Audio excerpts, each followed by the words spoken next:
ሌላው ሀገር በቀልና የተለመዱ ውጤታማ የአፈር አጠባበቅ ዘዴዎች የምንላቸው አሉ። ሀገር በቀል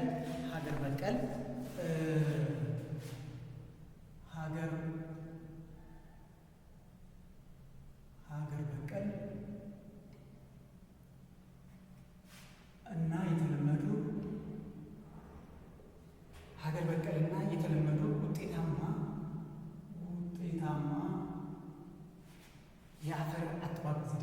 የአፈር አጠባበቅ ዘዴዎች እነዚህ ስንመለከት እንግዲህ በአብዛኛው የሀገራችን ክፍል በእርሻ ስራ ላይ የተመሰረተ ስለሆነና አብዛኛው የሀገራችን ማህበረሰብም አርሶ አደር እንደመሆኑ መጠን አፈርን በምን መልኩ መጠበቅና መንከባከብ አለብን ስለሚለው ነው የማወራው። እነዚህ ስንመለከት አንደኛ አግድም ማረስ ነው።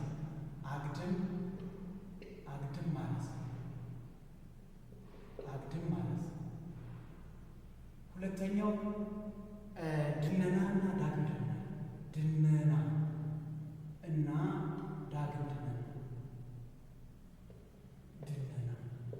ሶስተኛው መሬትን ማሳደር።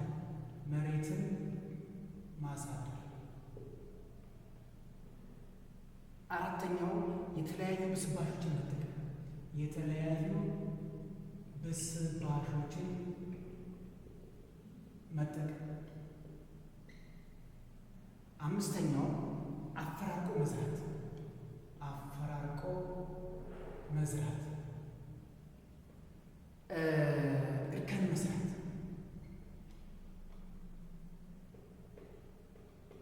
ወዘተ።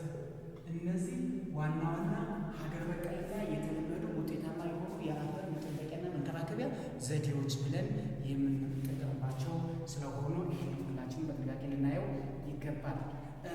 እነዚህን በጥንቃቄ መረዳትና ማስተዋል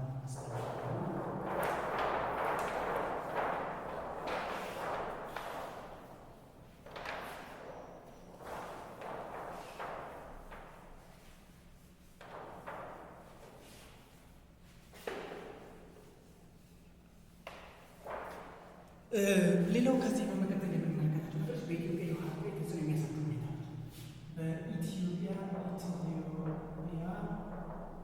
የውሃ ሀብት ላይ ተጽዕኖ የሚያሳድሩ ሁኔታዎች እነዚህ ስንመለከት እንግዲህ በኢትዮጵያ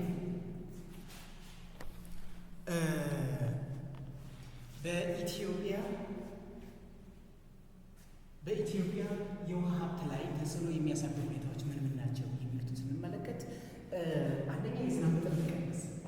የዝናብ መጠን መቀነስ። ሁለተኛው የውሃ ብክነት። ሶስተኛው የውሃ ብክነት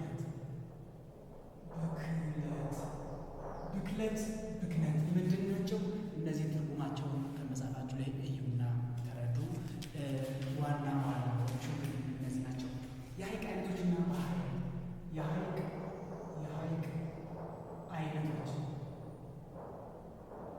አይነቶችና ባህሪያት። የሐይቅ አይነቶችና ባህሪያት ስንመለከት መጀመሪያ ሐይቅ ማለት ነው።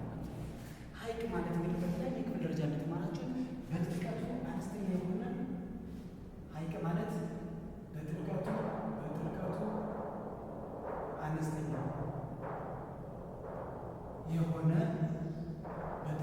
አነስተኛ የሆነ በሁሉም አቅጣጫ በመሬት የተከበበ በሁሉም አቅጣጫ በመሬት የተከበበ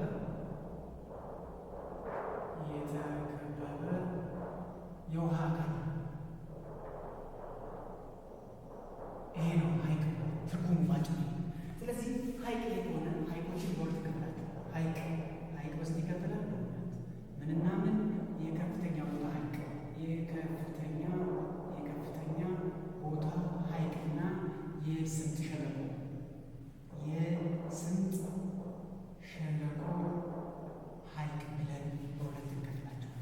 የስምጥ ሸለቆ ሐይቅ የዝቅተኛ ቦታ ሐይቅ በመባል ይጠራል። የከፍተኛ ቦታ ሐይቅ የምንላቸው እነማን ናቸው? ጣና ሐይቅ ወሎ ውስጥ የሚገኘው ማለት ነው። ወሎ ውስጥ የሚገኘው ሐይቅ ወንጪ፣ እንዲሁም አሸጌ።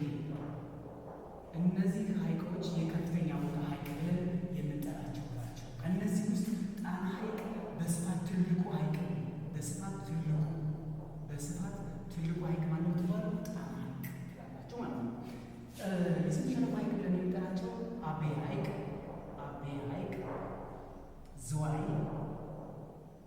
አቤ ሐይቅ፣ ዝዋይ፣ ላንጋኖ፣ ሻላ፣ አቢጃታ፣ ሐዋሳ፣ ጫሞ፣ አባይ። እነዚህ የስምጥ ሸለቆ ሐይቆች ወይም የዝቅተኛ ቦታ ሐይቆች ብለን የምንጠራቸው የሐይቅ አይነቶች ናቸው። እነዚህ በሚገባ መለየትና ማስተዋል ያስፈልጋል። እንግዲህ ጣና እዚህ ትልቁ ሐይቅ ከሆነ በስፋት ትልቁ ሐይቅ ከሆነ ጣና ከእነዚህ ሐይቆች ውስጥ ደግሞ በጥልቀት ትልቁ ማን ነው? ሻላ። በጥልቀቱ ምንድን ነው? ከፍተኛ ነው። ከፍተኛ ነው። በጥልቀቱ አነስተኛ ደግሞ ማን ነው? ዝዋይ በጥልቀቱ አነስተኛ ሐይቅ። ስለዚህ የከፍተኛ ቦታ ሐይቆች ለማን ናቸው? የዝቅተኛ ቦታ ሐይቆች ለማን ናቸው? ሐይቅ ማለት ነው ማለት ነው። እነዚህን አጭርና ግልጽ የሆኑ ነገሮች መለየት ያስፈልጋል። በመቀጠል ዋናውና የውሃ ተፋሰስ ስርዓቶች ዋና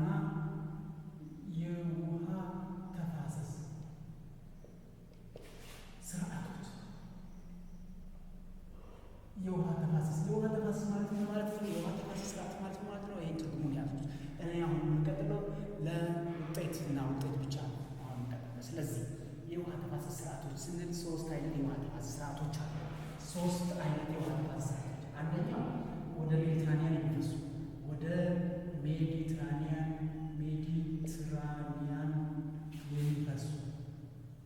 የሚፈሱ ወንዞች። እነዚህ ወደ ሜዲትራኒያን የሚፈሱ ወንዞች ምን ይባላሉ? ድንበር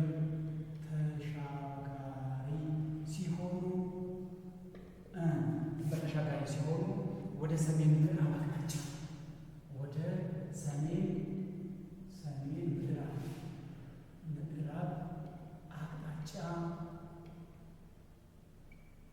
ይፈሳል። ምሳሌ ወደ ሜዲትራኒያን ባህር የሚፈሱ ወንዞች እነማን ናቸው? ተከዜ፣ አባይ ይባላሉ።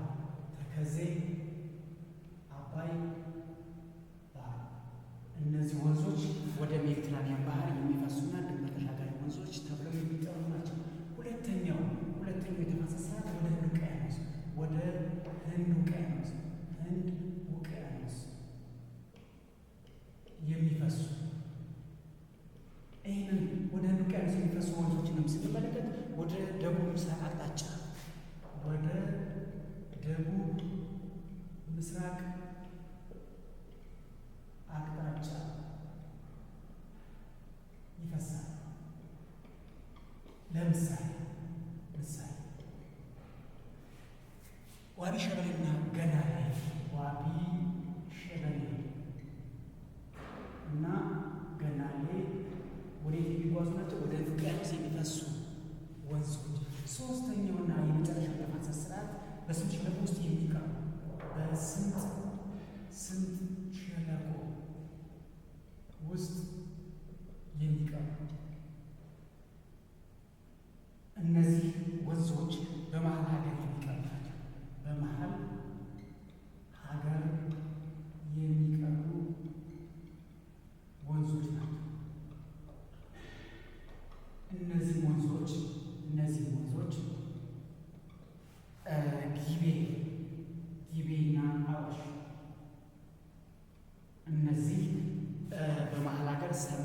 ሰርገው የሚቀሩ የስምጥ ሸለቆ ሐይቅ ውስጥ የሚገቡ የወንዝ አይነቶች። ስለዚህ ሶስቱ ዋና ዋና የጥፋት ስርዓቶች የሜዲትራኒያን ወደ ሜዲትራኒያን የሚፈሱ ወደ ህንድ ውቅያኖስ የሚፈሱና ወደ በስምጥ ሸለቆ ውስጥ የሚቀሩ ወንዞች ናቸው። ሶስቱ የተፋሰስ ስርዓቶች